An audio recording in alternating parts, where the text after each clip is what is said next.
Chapter 1, Mishnah 2. This Mishnah gives a long list of circumstances that invalidate Kamitza as well as the other avodos. It begins with a list of people who invalidate it because they are not eligible to do Kamitza. A mincha offering, whether it is a sinner's mincha or any of the other Menachos. If a non-Kohen made the Kamitza, or it was done by a Kohen who is an onen, a mourner on the day his relative died, or by a Kohen who is a tevel yom and therefore not yet fully tahor, or by a Kohen who lacks, i.e. is not wearing the clothing required for a Kohen during the Avodah, or who lacks, i.e. has not brought the atonement korbanos he needs to bring for certain kinds of tumah, or by a Kohen whose hands and feet were not washed before doing the Avodah, or by a Kohen who is uncircumcised, or who is tameh, or by a Kohen who is sitting while he does the Avodah, or who is standing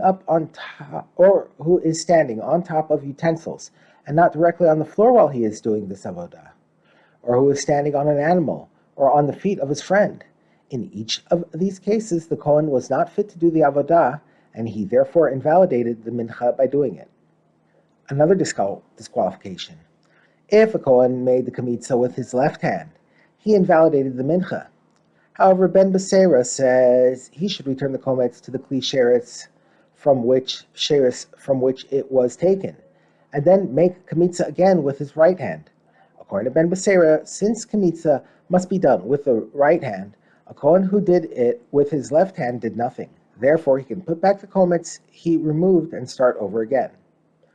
The Mishnah now discusses invalidations that are a result of the kometz itself. If someone made Kamitza and a pebble came up in his hand together with the flour, or a grain of salt, or a grain of lavona, he has made it invalid, because they said a kometz that has too much flour or too little flour in it is invalid.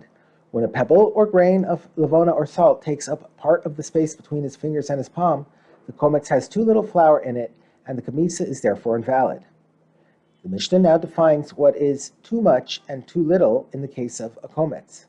What is an example of a kometz that has too much flour?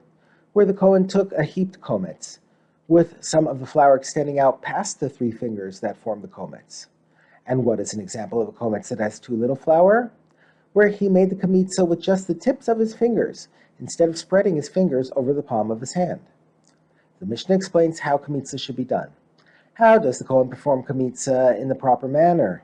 He extends his 3 middle fingers over the palm of his hand to form a space, and he then pushes his hand into the flour, with the edge of the hand